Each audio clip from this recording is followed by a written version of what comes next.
اور جب اس نشے کو یورپ کے لوگوں نے استعمال کرنا شروع کیا تو ان کی عقلوں میں تغیر آنا شروع ہو گیا. لیکن اسلام ایک ایسا مذہب ہے جس نے اس نشے کو ام الخبائث اور ام الفواحش یعنی تمام برائیوں کی جڑ اور تمام بے حیائیوں کی جڑ قرار دیا. اسی طرح حضور صلی اللہ علیہ وسلم نے ایک موقع پر کہا کہ جس طرح درخت کی شاخیں نکلتی ہیں اسی طرح شراب والی چیزوں سے بھی برائیاں جنم لیتی ہیں. جب ہمارے مذہب میں اس چیز کے بارے میں اتنے کھلے بیانات ہیں، اتنی کھلی وضاحت ملتی ہے، تو پھر یہ پاکستان جس کو ہم اسلام کا قلعہ کہتے ہیں اس میں یہ نشہ اتنا عام کیوں ہو گیا؟ جب میں نے اس چیز پہ ریسرچ کرنا شروع کی، اس کو دیکھنا شروع کیا، تو مجھے پتہ چلا کہ یہ سب کچھ اس لیے ہوا کہ ہم مذہب سے دور ہو گئے.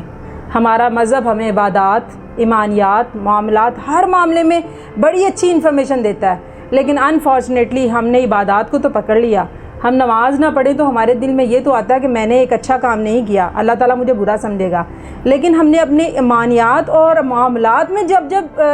روگردانی کی اس کی طرف سے، یا اس کو جب وائلیٹ کیا، تو ہمارے ضمیر نے ہمیں کوئی انڈیکیشن ہی نہیں دی، ہمیں فیل ہی نہیں ہوا کہ ہم نے کچھ غلط کیا ہے. اب ایمانیات کیا ہے؟ ایمانیات یہ ہے کہ میں جل رہا ہوں اور میرے آگے سمندر ہے، تو میرا خدا اس میں سے راستہ نکالے گا. اور جو انسان اپنے رب سے رشتہ جوڑ لیتا ہے، اللہ تعالیٰ اسے کبھی ٹوٹنے نہیں دیتا. ہم نے اپنی اس نسل کی تربیت کرتے ہوئے ان کے اندر سے اس ایمانیات کے پورے چیپٹر کو ہی نکال دیا. اور اس کا نتیجہ کیا نکلا؟ اس کا نتیجہ یہ نکلا کہ جب بھی کسی پہ کوئی ٹینشن، کوئی پریشانی، کوئی ڈپریشن، کوئی ریجیکشن، کوئی مایوسی آئی، تو اس نے اپنی تسکین نشے میں پائی. جو تسکین اسے رب کے ساتھ تعلق رکھنے میں اور رب کے ساتھ جڑ کے ملنی تھی، وہ تسکین اس نے نشے میں ڈھونڈنا شروع کر دی، اور یہی تسکین اسے دین و دنیا سے فارغ کر گئی. اب ہم اگر بات کریں کہ اس نشے کی برائیاں کیا ہیں، تو اس میں حضور صلی اللہ علیہ وسلم کی زندگی سے ایک بڑا ہی پیارا واقعہ کوٹ کروں گی کہ ایک دفعہ آپ صلی اللہ علیہ وسلم اپنے صحابہ کرام میں تشریف فرما تھے، اور انہوں نے فرمایا کہ تم میں سے پہلے ایک نیک شخص تھا جس نے دنیا سے روگردانی کر کے خلوت نشینی اختیار کی ہوئی تھی. ایک بدکار عورت کو اس پہ جو ہے اس کا دل آ گیا، اس نے چاہا کہ میں اس کو جو ہے اس خلوت نشینی سے نکالوں اور اپنی طرف راغب کروں. تو اس نے اپنے غلام کو بھیجا اور کہا کہ جاؤ اس شخص کو میرے گھر لے کے آؤ.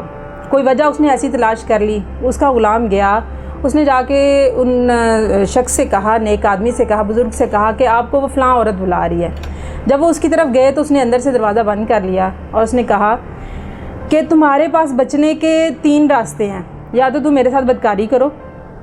یا اس غلام کو جو میرا غلام ہے اس کو قتل کر لو، یا پھر یہ شراب کا ایک جام ہے اس کو پی لو. تو اس نے سوچا، نیک آدمی تھا، اللہ تعالیٰ کی عبادت کرنے والا تھا، تو اس نے سوچا کہ میری نجات اس میں ہے کہ میں ان 2 بڑے گناہوں سے بچ جاؤں اور یہ میں شراب کا جام پی لوں.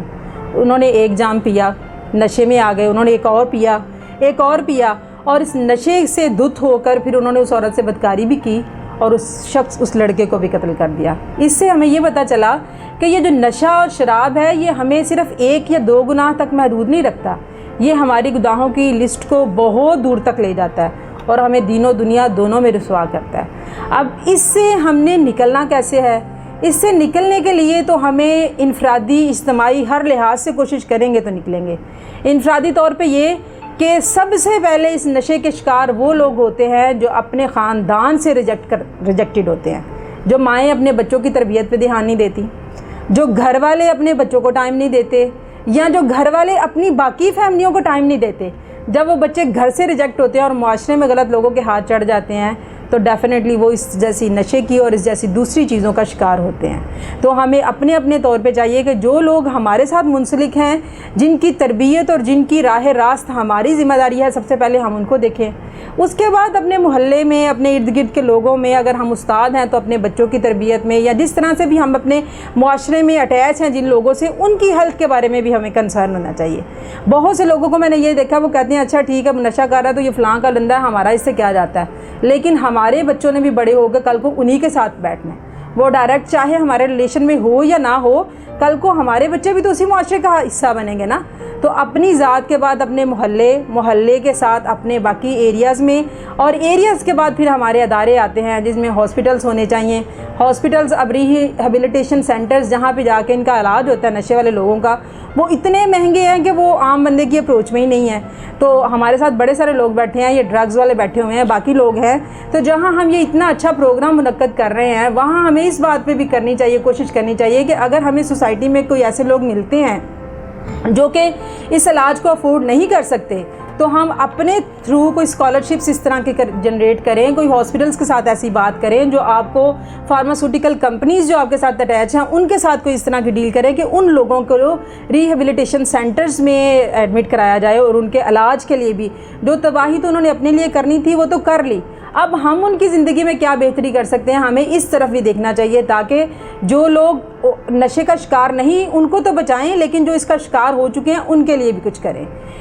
اس کے ساتھ پھر بعد میں ذمہ داری آ جاتی ہے پولیس والوں کی اور باقی اداروں کی، وہ سب بھی اپنی جگہ پہ کام کر رہے ہیں، لیکن میرا خیال یہ ہے کہ اگر ہم انفرادی طور پر بھی آج کے بعد اپنے ساتھ جو کام کرنے والے لوگ ہیں ان کے اندر یہ شعور اور فہم پیدا کریں اور اپنے طور پہ کوشش کریں، تو ہم کافی حد تک اس برے